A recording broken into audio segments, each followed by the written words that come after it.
Alunos e alunas dos sextos anos, eu espero que todos estejam bem. Vamos continuar aí tendo muita paciência para passar essa fase difícil de pandemia, né? Espero que vocês, junto de seus familiares,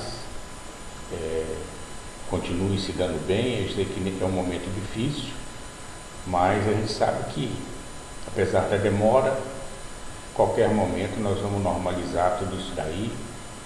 A nossa vida vai se tornar normal novamente, né? Podendo sair, podendo interagir com os amigos, né? Que é o que vocês jovens gostam muito, né? E essas aulas presenciais que vão voltar em breve, a gente sabe disso. Fase difícil? Sim. Muita paciência de todos, muita compreensão entre todos, que na maioria do tempo está junto dentro de casa, mas a gente vai voltar logo com nossas atividades presenciais. Por hora a gente vai dar continuidade nas nossas aulas aqui, que são disponibilizadas para vocês via Face da escola. A gente está adentrando essa semana num tema novo e num tema muito importante dentro da história também. Nós acabamos de abordar recentemente um tema que nos chamava muita atenção, o Egito Antigo. E a gente falou muito sobre Egito, sobre os costumes desse povo remoto, faraós, a questão da mumificação, o acreditar na vida após a morte, as pirâmides do Egito. Nós falamos muito sobre isso, elas são muito difundidas e faladas no mundo inteiro. É motivo de atração turística lá no Egito, né? As pirâmides. Então é um assunto fascinante, um assunto que chama muita atenção, não só nosso aqui a nível escolar, nos estudos, né? No desenvolvimento desse tema, mas numa situação geral, o Egito é muito difundido por esse povo antigo que viveu lá naquela época. Mas tão importante e tão fascinante e que nos chama muita atenção também, até os dias de hoje, e que tem mais presença nos dias atuais até do que os legados que nos foram deixados pela civilização egípcia, é quando a gente fala de Grécia Antiga. É uma civilização que nos deixou assim mais legados, mais assuntos que a gente debate até hoje, né, na nossa fase contemporânea, do que até propriamente dito dos lados egípcios. Veja bem, quando a gente fala em Grécia Antiga, em Grécia, uma das primeiras coisas que a gente precisa se atentar é na localização da Grécia. Onde que fica essa Grécia, esse país? Essa civilização que começou a se desenvolver há tanto tempo atrás, em torno aí de 1200, 1100 anos de Cristo, quando a gente começa literalmente a fazer os estudos da Grécia. Então a Grécia, ela se localiza na Europa. Muitos às vezes confundem com a Grécia na Ásia e muitos mais às vezes confundem com a Grécia na África. Mas não, ela está no sul ali da Europa, né, na chamada região balcânica, entendeu? Então é uma região que fica na Europa. E quando você começa a falar em Grécia, a gente vem na cabeça aqueles pensamentos em relação à democracia, à filosofia, à arte, né? Tudo isso apareceu muito na Grécia, principalmente no período de Grécia Clássica, que fica ali em torno de século V, século IV a.C. Para a gente entender a Grécia, os estudiosos, os históricos, eles dividiram os períodos gregos antigos para fim de estudo. Logicamente que essas divisões foram feitas anos e anos depois para fim de estudos.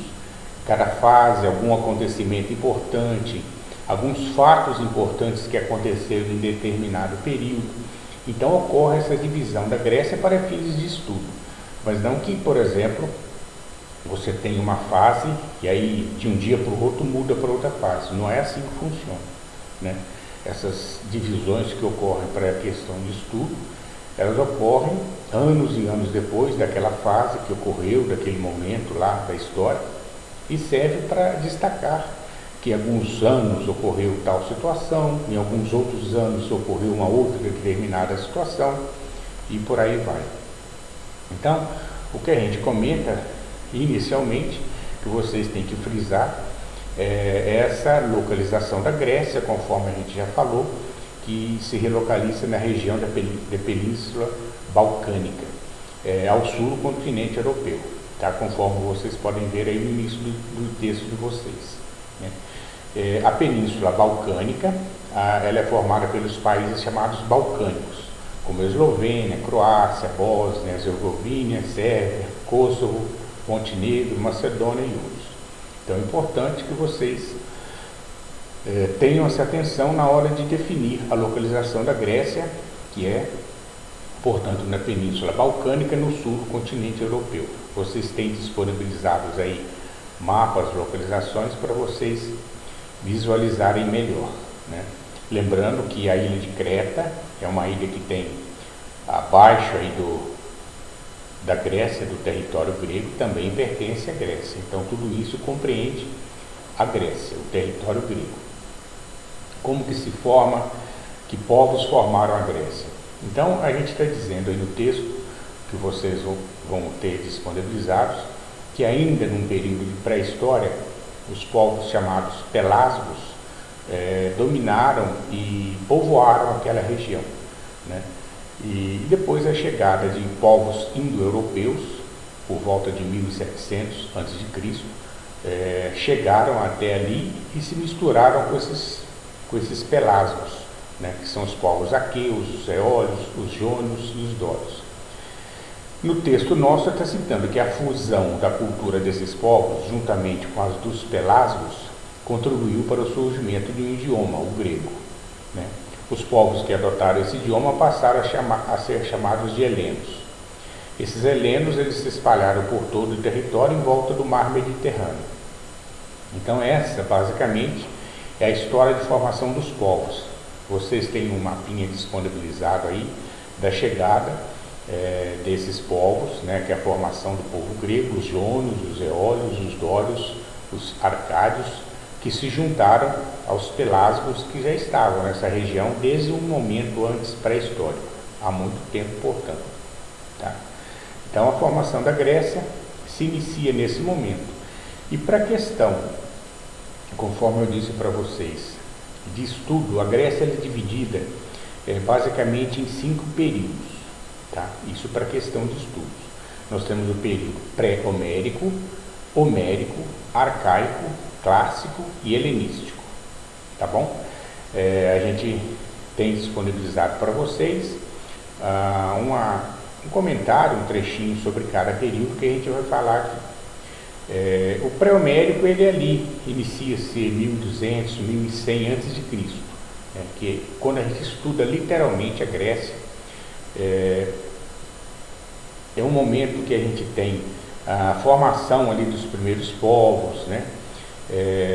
Os povos aqueus chegaram à região da Península Balcânica, outro povo já tinha se estabelecido e iniciado a dominação, os cretenses, ou seja, os cretenses da ilha de Creta é uma ilha que também pertence ao território grego. Aí está dizendo que originários da ilha de Creta, os cretenses, tinham uma posição geográfica privilegiada e esse fator favoreceu a intensificação do comércio com as cidades próximas ao mar Mediterrâneo.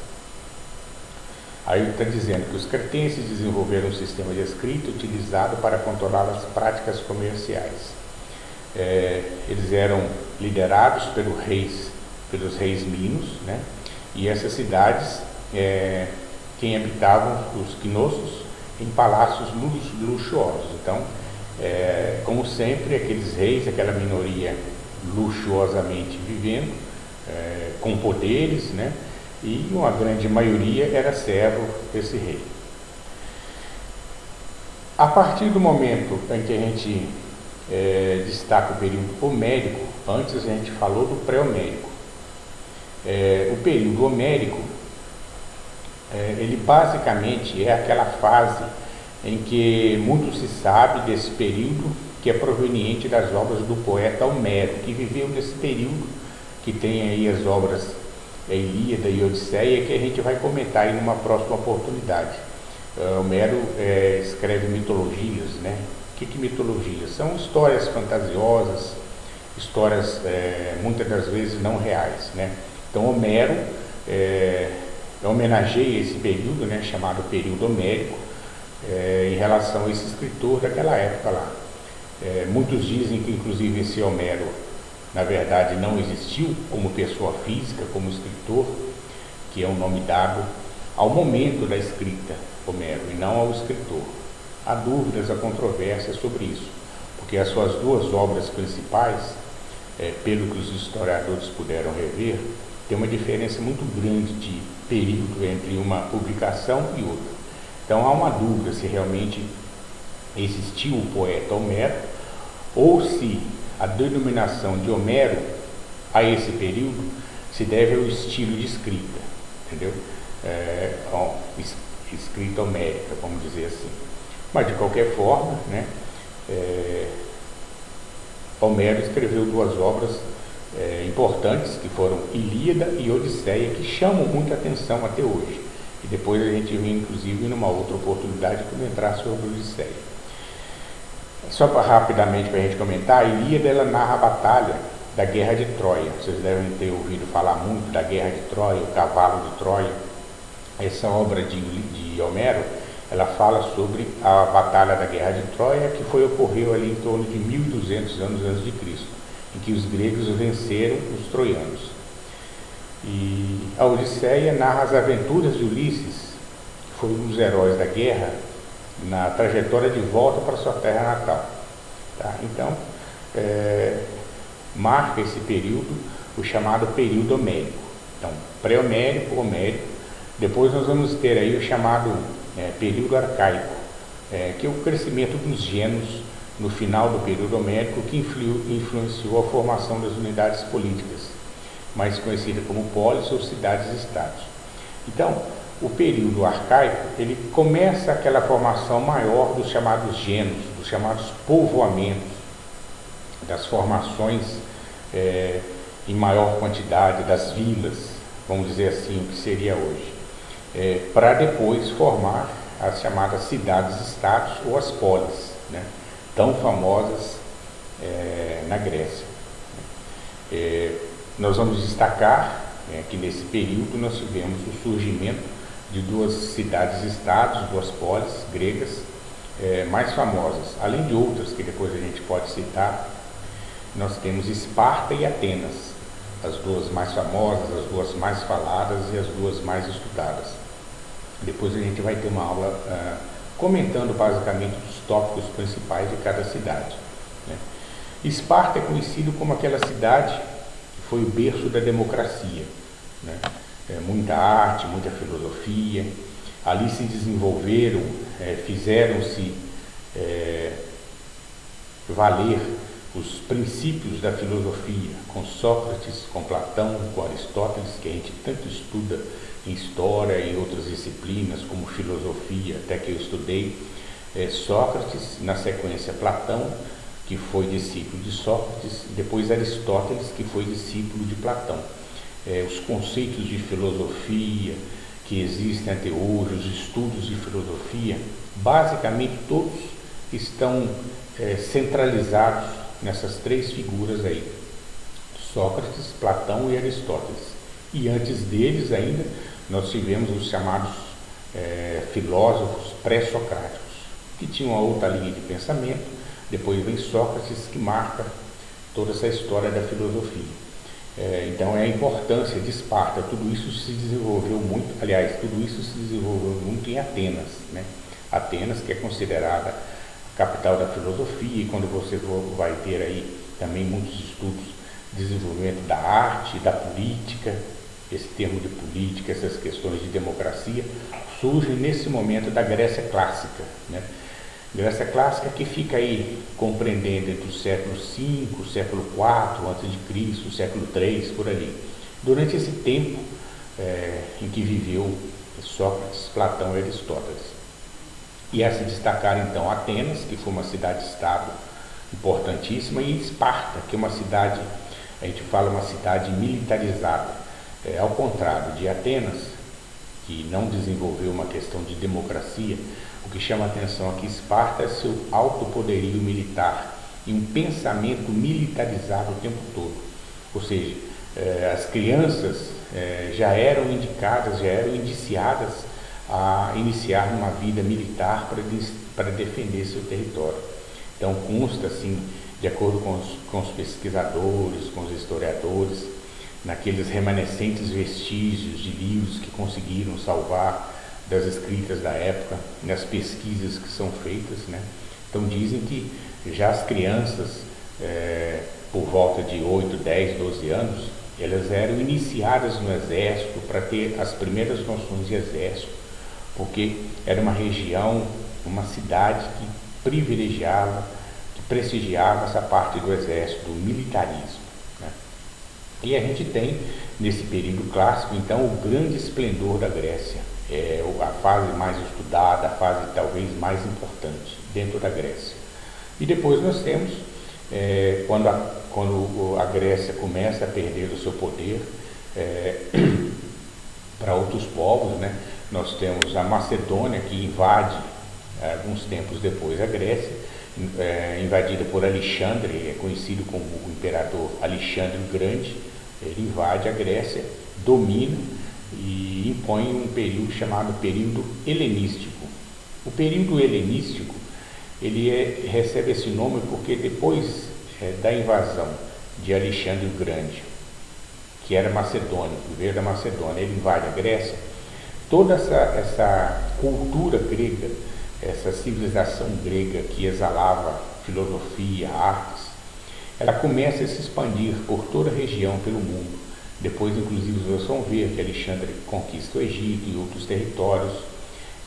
O domínio é muito grande de Alexandre, né? E ele esparrama, ele espalha pelo mundo essa civilização grega, essa cultura, esse conhecimento grego.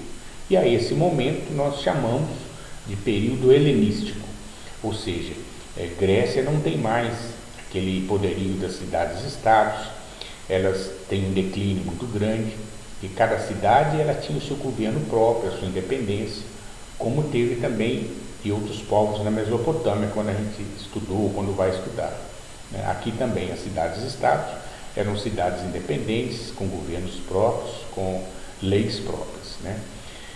A partir do momento de Alexandre o Grande, as cidades-estado perdem a hegemonia, perdem aquele individualismo de cidade e é pensado como um todo. E é isso, pessoal. A nossa primeira parte que a gente deve se atentar é nessa formação da Grécia, né, que se iniciou há muitos anos com os pelasgos, que é aqueles pré-históricos que vieram habitar aquela região. Depois chegaram outros povos, ali em torno de 1700 a.C., né, os aqueus, os arcádios.